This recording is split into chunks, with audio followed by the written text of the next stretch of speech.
এজন মুখ্যমন্ত্ৰী যদি এটা সমষ্টিৰ পৰা নিৰ্বাচনত অৱতীৰ্ণ হয় স্বাভাৱিক কথা সেই সমষ্টিটোৰ মানুহৰ কাৰণে যথেষ্ট সন্তোষজনক কথা। যোৰহাটত আকৌ ফুলিল পদুম, গতিকে মুখ্যমন্ত্ৰীগৰাকী আহক এবাৰ যোৰহাটলৈ। কৰাপুতে অনুৰোধ জনাইছোঁ যাতে তেখেতৰ পূৰ্বৰ সিদ্ধান্ত সলনি কৰে আৰু যোৰহাট বিধানসভা সমষ্টি অথবা যোৰহাট জিলাৰ যিকোনো সমষ্টি এটাৰ পৰা 2026 চনত তেখেতে প্ৰতিদ্বন্দ্বিতা কৰে। যোৰহাটতে সৰুকাল অতিবাহিত কৰা, পঢ়া শুনা কৰা মুখ্যমন্ত্ৰী হিমন্ত বিশ্ব শৰ্মাই যোৰহাটৰ পৰা নিৰ্বাচন খেলাৰ মন মেলিব নেকি এবাৰ? লোকসভা নিৰ্বাচনৰ পূৰ্বে সেই আশা ব্যক্ত কৰিছিল নিজেই মুখ্যমন্ত্ৰীগৰাকীয়ে। পিছে এইবাৰ সেই সম্ভাৱনাক নাকচ কৰিছে মুখ্যমন্ত্ৰীগৰাকীয়ে। জালুকবাৰীয়ে প্ৰিয় ঠাই, যোৰহাটত উন্নয়নৰহে লক্ষ্য। জালুকবাৰী মোৰ নিজৰ সমষ্টি, গতিকে জালুকবাৰীত মই ইলেকশ্যন খেলিবই লাগিব, মানুহখিনিকতো এৰা কথা নুঠে। বাকী দলে যেনেকৈ মোক ব্যৱহাৰ কৰে দলৰ সিদ্ধান্ত, গতিকে মই এইবিলাকত কমেণ্ট নিদিওঁ। কিন্তু যোৰহাটৰ ৰাইজক মই হিয়া ভৰা কৃতজ্ঞতা জনাইছোঁ আৰু যোৰহাটৰ কাৰণে বহুত কাম আমি কৰি আছোঁ। যোৰহাট জেইলখন ধুনীয়াকৈ বনাই আছোঁ, এখন স্বাধীনতা সংগ্ৰামী স্মৃতি উদ্যান হিচাপে, আৰু দুখন তিনিখন নতুন ফ্লাইঅভাৰৰ কাম চলি আছে, অসম মালা ৰাস্তাৰ কাম চলি আছে। JB কলেজত 2 এদিনতে আমি উপাচাৰ্য নিযুক্তি কৰিম, পূৰা ইউনিভাৰ্চিটি হ'ব।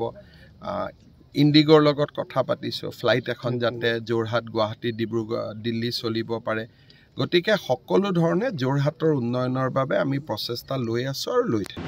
অৱশ্যে যোৰহাটবাসীৰ আশা যোৰহাটলৈ আহিব মুখ্যমন্ত্ৰীগৰাকী। জালুকবাৰীৰ দৰে যোৰহাটৰো উন্নয়ন কৰক। এজন মুখ্যমন্ত্ৰী যদি এটা সমষ্টিৰ পৰা নিৰ্বাচনত অৱতীৰ্ণ হয় স্বাভাৱিক কথা সেই সমষ্টিটোৰ মানুহৰ কাৰণে যথেষ্ট সন্তোষজনক কথা। আমি দেখি আহিছোঁ যে হিমন্ত বিশ্ব শৰ্মা কংগ্ৰেছত থকা দিনৰ পৰা বিধায়ক হিচাপে বা মন্ত্ৰী হিচাপে দেশখনৰ লগতে জালুকবাৰী সমষ্টি কিন্তু বহুত কাম কৰিছিলে। সেই দিশৰ পৰা বা সেই ক্ষেত্ৰখনৰ পৰা চাবলৈ গ'লে যোৰহাট সমষ্টিত যদি তেওঁ বিধায়ক হিচাপে 2026 প্ৰতিদ্বন্দ্বিতা কৰে, যোৰহাটৰ মানুহে আদৰি ল'ব। ভিডিঅ' জাৰ্নেলিষ্ট মেঘৰ সৈতে Pinku Bora, NB news, Jorhat.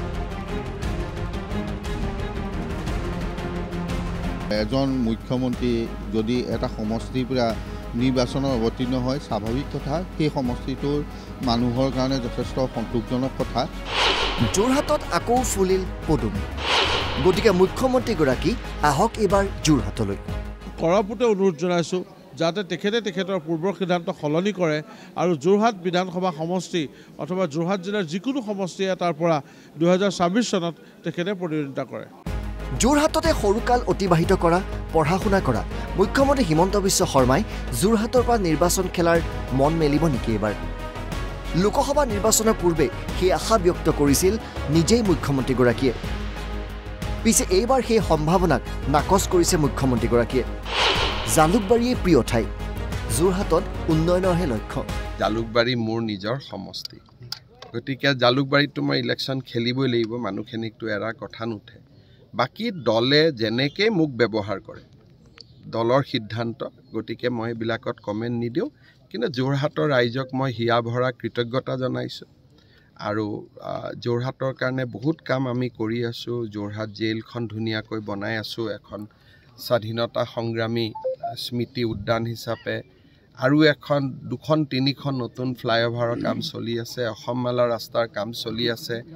JB কলেজত 2 এদিনতে আমি উপাচাৰ্য নিযুক্তি কৰিম, পূৰা ইউনিভাৰ্চিটি হ'ব। ইণ্ডিগৰ লগত কথা পাতিছোঁ, ফ্লাইট এখন যাতে যোৰহাট, গুৱাহাটী, ডিব্ৰুগড়, দিল্লী চলিব পাৰে। গতিকে সকলো ধৰণে যোৰহাটৰ উন্নয়নৰ বাবে আমি প্ৰচেষ্টা লৈ আছোঁ আৰু লৈ থাকিম। অৱশ্যে যোৰহাটবাসীৰ আশা যোৰহাটলৈ আহিব মুখ্যমন্ত্ৰীগৰাকী। জালুকবাৰীৰ দৰে যোৰহাটৰো উন্নয়ন কৰক। এজন মুখ্যমন্ত্ৰী যদি এটা সমষ্টিৰ পৰা নিৰ্বাচনত অৱতীৰ্ণ হয় স্বাভাৱিক কথা সেই সমষ্টিটোৰ মানুহৰ কাৰণে যথেষ্ট সন্তোষজনক কথা। আমি দেখি আহিছোঁ যে হিমন্ত বিশ্ব শৰ্মা কংগ্ৰেছত থকা দিনৰ পৰা বিধায়ক হিচাপে বা মন্ত্ৰী হিচাপে দেশখনৰ লগতে জালুকবাৰী সমষ্টি কিন্তু বহুত কাম কৰিছিলে।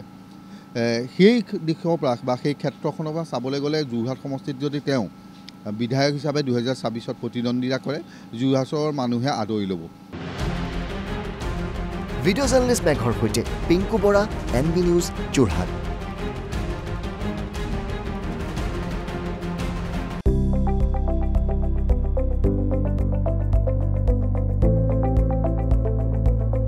NB নিউজ, সহজ সৰল ভাষাত নৱভাৰতৰ কথা।